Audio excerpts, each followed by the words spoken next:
안녕하세요, 재미주의입니다. 지난 영상에서 한라봉은 우리나라 품종이 아닌 사실 일본 출신, 즉 일본 품종이라는 것을 알려드렸는데요.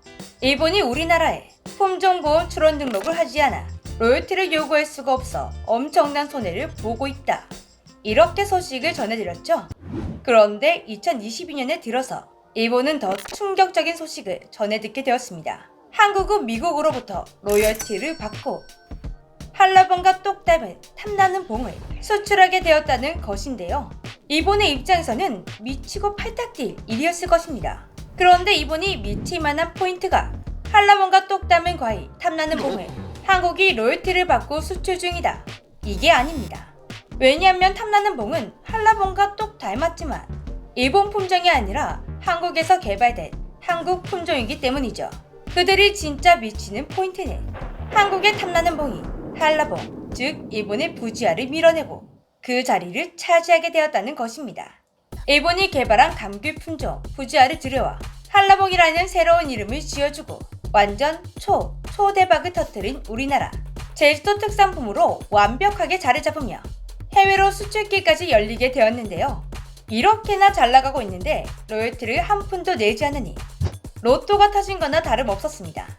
하지만 한라봉은 엄연히 일본 품종. 그래서 한국은 새로운 프로젝트를 실시했습니다.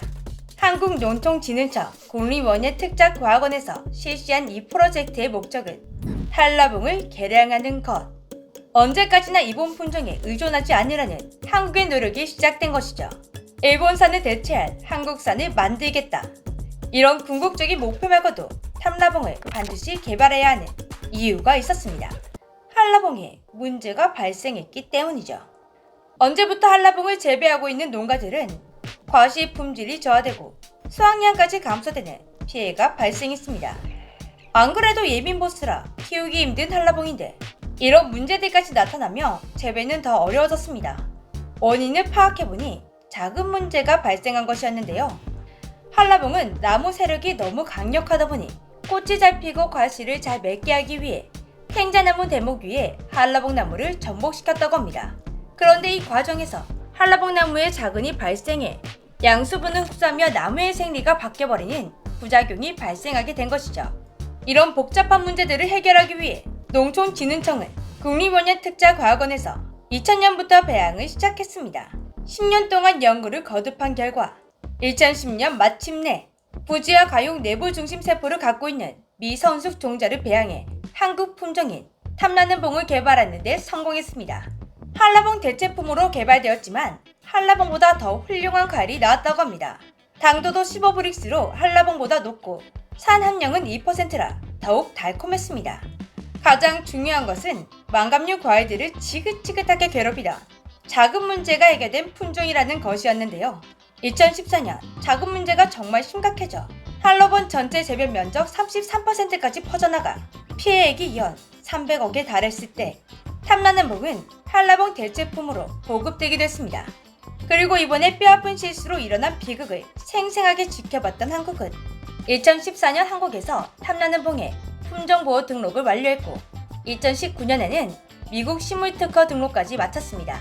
그리고 올해부터는 일본의 부지아를 재배하고 있다 미국의 한 농가가 일본과의 계약을 끝내고 한국의 탐나는 봉과 새로운 계약을 맺게 되었습니다. 2017년 현지 유통업체를 통해 실증 재배를 진행해온 결과 일본의 부지아보다 우수하다는 평가를 받았기 때문에 이루어진 계약이었는데요. 일본 부지아가 독점하고 있는 미국 시장에서 이런 이변이 발생했으니 일본의 입장에서는 미칠 만한 소식이었겠죠. 한국 부지아에 대해 로열티를 받지 못하고 있는 것도 억울한데 한국이 부지아보다 더 좋은 과일을 만들어 로열티를 받고 당당하게 수출하다니, 그것도 자신들의 과일을 밀어내고. 그동안 미국 시장에서 부지아는 오렌지와 달리 씨가 없고 더 달콤하면서 껍질을 벗기기가 쉬워 높은 가격에도 불구하고 잘 팔리는 과일이었다고 합니다. 하지만 이번에 탐나는 봉이 미국 시장에 착륙하며 과일 시장의 판도가 바뀔 거라고 전망되고 있다고 하는데요. 아이고, 이런 사항을 보니 누구라도 미칠 것 같네요. 탐나는 봉 말고도 한국에서 개발된 품종인 미니안과 단빛 1호도 호주에서 해외 적응성을 실험하는 중이라고 합니다. 무사히 적응한다면 호주 시장을 공략할 계획이라고 하는데요. 이렇게 한국 품종들이 뻗어나가는 모습이 보니 안 먹어도 배부른 것 같습니다.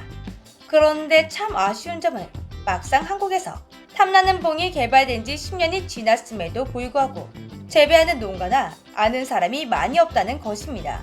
한라봉이 작은 문제를 가지고 있어도 제주도를 대표하는 과일로 너무 브랜드화가 되어 있다 보니 오히려 국내에서 자리 잡기가 정말 쉽지가 않은데요. 그래도 이번에 미국 수출 소식이 국내에도 퍼지면서 탐나는 봉을 재배하고 싶다는 농가가 늘어나고 있다고 합니다.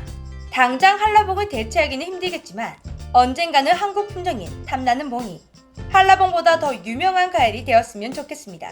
탐나는 봉 외에도 기존의 외국 품종을 대체할 국내 품종을 개발하는 일은 계속되어 왔습니다. 한국은 한때 외국 품종에 대한 로열티만 연 179억이 빠져나갔지만 최근에는 그 비용이 90억대로 대폭 절감되었다고 합니다. 포기하지 않고 한국 품종을 만들어낸 덕분에 나타나고 있는 귀한 결과물이죠. 그런데 국내 품종을 개발하는 것은 로열티만 줄일 수 있는 것이 아닙니다. 이번에 탐나는 봉을 로열티를 받고 수출한 것처럼 로열티를 줄이는 동시에 우리도 로열티를 받을 수 있게 되는 것이죠. 벌써 한국이 받아들이고 있는 로열티가 연 20억 원이 넘어가고 있다고 하는데요. 로열티도 줄이고 로열티도 받고 이렇게 두 마리 토끼를 한 번에 잡을 수 있으니 이미 외국 품종이 시장에서 뿌리 깊이 자리 잡았다고 하더라도 포기하지 않고 그 자리를 차지해야 하는 것입니다. 이미 국산화가 많이 진행된 과일들이 있습니다. 불과 10년 전만 해도 일본산이 대부분이었던 딸기 시장을 지금 국산 품종 딸기가 96% 차지하고 있습니다. 이제는 세계 딸기 시장에서 한국산과 일본산이 경쟁 상대가 되었고 일본산 딸기에 의존했던 우리가 한국산 딸기를 일본에 수출하고 있습니다. 엄청난 발전이죠. 하지만 아직까지 갈 길이 너무나 멀었습니다. 감귤로 유명한 제주도도 그곳에서 생산되는 감귤 중 약 94%가 일본 품종이라고 합니다. 그나마 다행인 점은 이 중 99%가 보호기간이 지난 품종이기 때문에 로열티를 내지 않고 있다는 것인데요. 한국 대표 지역인데 대부분이 일본 품종이라니 참 씁쓸한 점입니다. 그래도 탐나는 봉, 미니아, 단빛 1호, 써니티 등 한국 품종들이 계속해서 개발되고 있으니 차차 일본산이 사라지고 한국산이 그 자리를 대체해 나갔으면 좋겠습니다. 현재 한국의 전체 종자 보급률은 26.2%, 우리 품종이 절반도 되지 않습니다. 작물은 단기간에 성과를 내기 어렵다 보니 쉽게 포기하는 경우가 많다고 하는데요. 그러니 당장의 성과에 집착하기보다는 긴 안목을 가지고 개발하는 자세가 중요하다고 합니다. 한국인들은 남들보다 빨리빨리를 추구하지만 남다른 끈기를 가진 민족이기도 합니다. 이런 민족성을 한껏 발휘해 반드시 우리 품종 국산화 100%에 도달했으면 좋겠습니다. 지금까지 재미주였습니다. 안녕.